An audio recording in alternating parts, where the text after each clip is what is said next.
Hello everyone and welcome to another track guide. As you can see, we're at Interlagos and I'll take you on this track guide. This is the lap from the BOP test, but one key thing here at Interlagos is shadows can play a significant part. So coming to this first corner, you got the 100-meter board. I've got some cones here to help me, but sometimes there's shadows on the right hand side. Normally it's the third shadow in, I will brake. It's generally between the 150 marker. And as you come into here, you want to brake as hard as you can and then trail brake this last little bit.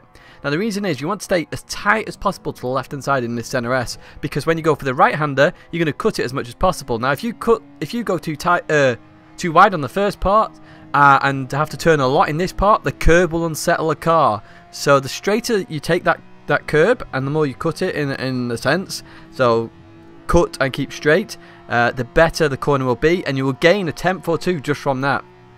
When you come through here, just be careful of any oversteer. It's flat out all the time, but do be careful. But the center S is a really key area of the track, because if you get it right, it starts a really good lap, and you've got a nailed first sector. As I say, it can be as significant as 1 or 2 tenths, and it's only 23 seconds long, so it's very key. So make sure you stay tight for the first part on the left to straighten out the second part as much as possible and get a clean run through while cutting on the inside and trying to avoid any curb stability issues. Now as you approach this left-hander, we've already ended sector 1 at this point. You've got this tarmac here next to the track. That's your brake marker if you don't have cones. It's basically just after the 100-meter board in most cars. And as you come in, you want to try and stay as tight as possible here, because the exit of this corner is very, very dangerous.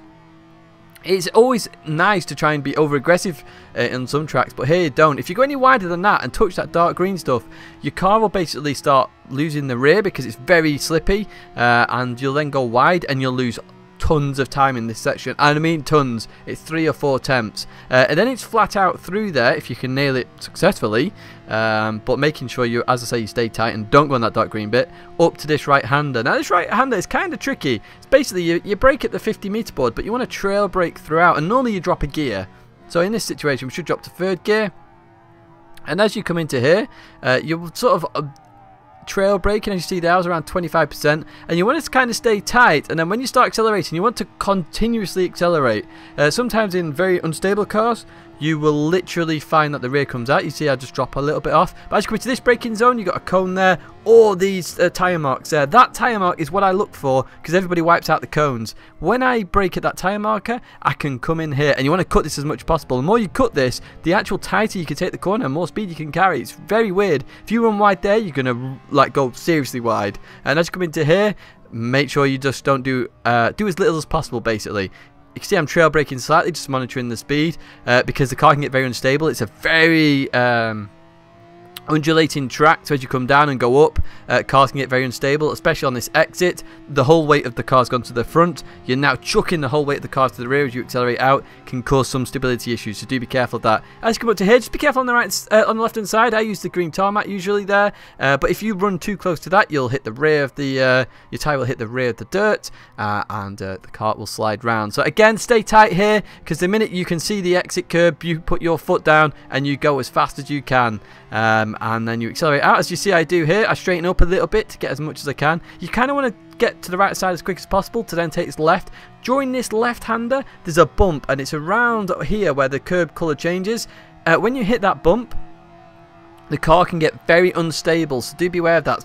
You'll see in a lot of my videos, I do come off full throttle a little bit to try and stabilise that as much as possible. And as you come into this braking zone, there's some cones, but there's actually a change in the colour there. So you see where it went brown, slight green, and then brown. That's where I brake as well, as like a little brown patch. Do be careful of that. I use cones a lot at Interlagos because it does help massively. On the exit of this corner, be very careful accelerating if you're so far wide on the curbs. Now I straighten up here, just to make sure I don't lose the rear end, but you can see I'm probably going to start losing time on, yeah, there you go, you see it drops down a little bit, because I've literally straightened up and the curb has bottomed out the car, so I've lost a little bit of time there. You've got to be careful on that curb. A lot of cars will lose the rear end when you accelerate out, and you need to get a good exit, because it's all uphill. It's all about power at this point, and the better exit you get here, you have a flying run all the way to the start finish line. It's really, really key that you get that right. It's tricky, as I say, and you're going to have to practice that last corner a lot to get a good lap in any car. You know, I'm in the Porsche. A lot of these video clips are actually in the Porsche, bizarrely. Just raced here a lot in the 911 apparently, but even so, That's a lap at Interlagos. We're going to do what we usually do with track guides. I know there's not been one for a heck of a long time. We're going to do a fast variant of this now. Full pace lap here in the 911. And here we go. So about in the middle of between the 100 and the 50. Also 3 shadows in if you have shadows there. And stay tight to the left. And then straighten this as much as possible. See, I go half throttle a little bit there to stabilize the car. That curb will chuck cars out, so do be careful. But if you can flat it, you will go faster. So you saw in my Nissan GTR bop test, I could take that very well because the car's heavy and it was stable through there. Coming up to here, it's 100 meter board, all that tarmac there, brake turn in, and make sure you try and stay to the left hand side. Even touch the curb if necessary on the left. Don't touch the dark green stuff on the right. That's very slippy. You will spin the car if you touch that in most cars. Some cars are a bit nice there, others definitely not.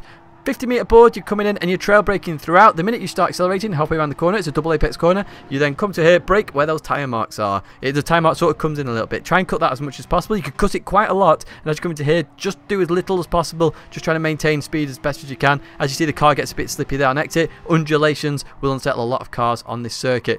Again, here, stay as tight as you can to the right. Full throttle out. Get to the right as fast as you can to come to the left. Beware of the bump here. As you see, I go to half throttle to stop the bump, unsettling any car there. And as I come into the braking zone there, it's the cones, or a little bit after where the cones are. There's like a little brown patch, and you can use that as well. Be careful on exit here. Cars will oversteer because the curbs and the dirt there, if you go on them and you've got any sort of turn on the wheel, you will get oversteer. So do be careful on that last part of the corner. We head into the line all the same. That's a track guide of Interlagos.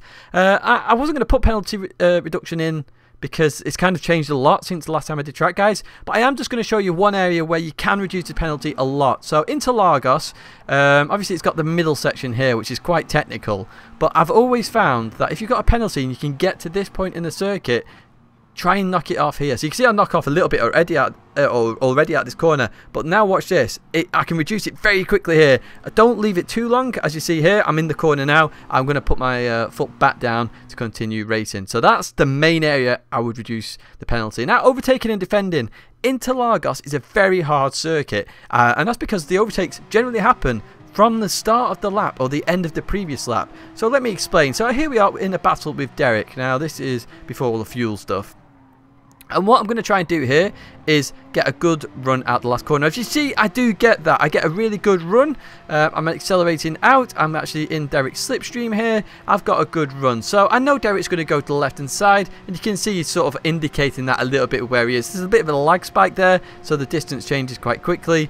But as you see, Derek goes to the left. I stay to the right. Now, if you're very keen and very risky, you can try and stay on the outside. But generally, most people will come back in to go single file because you're setting Derek up for the next section of the track. You want to get through the centre S as best as possible. He's already been compromised in the centre S. And it's at this point on this straight where you can make the overtake. So generally what Derek is doing, as he normally does here, he will defend to the left. I go to the right. Now, what I would then do is try and go for the cutback. Derek reads this exceptionally well, defends it very well, doesn't compromise himself too much, and because I have to slow down and not hit him, he's kept the position. So that's really well played by Derek.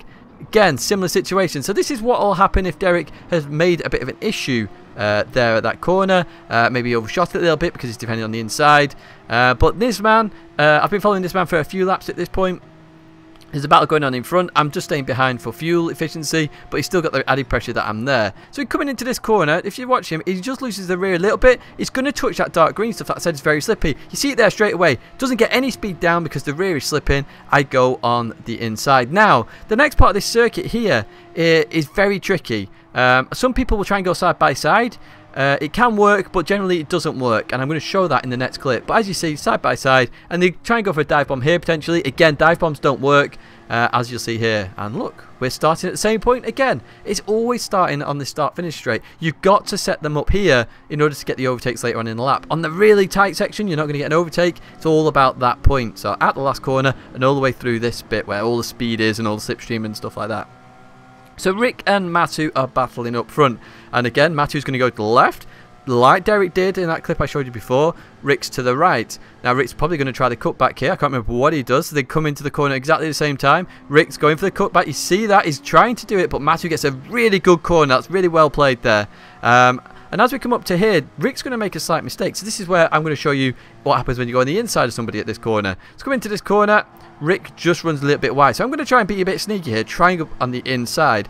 he gives me room, which is fair enough. Coming to this corner, I'm now giving him space on the outside, but he can carry so much more momentum, and then he's got the inside, which is why you can't really go for the move there, because they've got the inside for the next corner. And then we're back round to the start of the lap again, and then setting up cars and overtakes and stuff. So I hope you enjoyed that track guide. Quite quick, but thorough, I hope. There will be more. I keep saying there's going to be more of these. As I say, there's lots going on, bop tests and all sorts. Do let me know if there's a particular track you want to see. I've done Brands Hatch and Dragon Trail already. But that's it for now. Thanks very much for watching. I will see you in the next video.